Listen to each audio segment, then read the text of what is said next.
একটা ভয়ঙ্কর সত্য, মাত্র এক বছরের ব্যবধানে দেশে হামের টিকাদান কভারেজ ৮০% থেকে নেমে এসেছে ৬০%-এর নিচে। আর এর ফল এখন চোখে পড়ছে। দ্রুত বাড়ছে সংক্রমণ।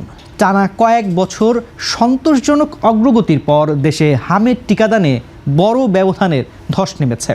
সম্প্রসারিত টিকাদান কর্মসূচি ইপিআইয়ের তথ্য বিশ্লেষণে দেখা যায় ২০১৭ থেকে ২০২৪ সাল পর্যন্ত MR1 ও MR2 টিকার কভারেজ ৮০%-এর উপরে থাকলেও ২০২৫ সালে তা নেমে এসেছে আশঙ্কাজনকভাবে নিচে, মাত্র ৫৬ থেকে ৫৭%।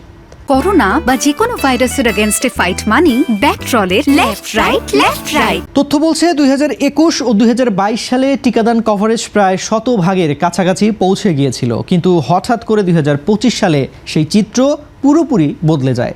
সংশ্লিষ্ট কর্মকর্তাদের মতে অ্যাক্টিভ ক্যাম্পেইন বন্ধ হয়ে যাওয়াই এর প্রধান কারণ।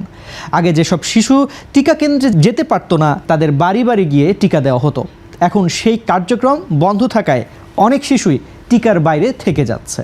স্বাস্থ্য অধিদপ্তরের পরিসংখ্যান বলছে, গত কয়েক বছর ধরে দেশে হামের টিকাদান কর্মসূচিতে ধারাবাহিকভাবে ভালো অগ্রগতি দেখা গেছে। ২০১৭ সালে MR1 টিকার কভারেজ ছিল ৮৭.৪% এবং MR2 ছিল ৭৭.৭%। পরের বছর ২০১৮ সালে MR1 সামান্য কমে ৮৬.৪% এলেও MR2 বেড়ে দাঁড়ায় ৮৪.৪%। এরপর ২০১৯ সালে দুই টিকার কভারেজই আরও উন্নত হয়। MR1 পৌঁছায় ৮৮.১% এবং MR2 ৮৬.১%। ২০২০ সালে কিছুটা কমে এলেও তা ৮০%-এর ওপরে ছিল। তবে ২০২১ সালে টিকাদানে বড় ধরনের অগ্রগতি দেখা যায়, যেখানে MR1 কভারেজ বেড়ে দাঁড়ায় ৯৭.৩% এবং MR2 ৯৪.৮%।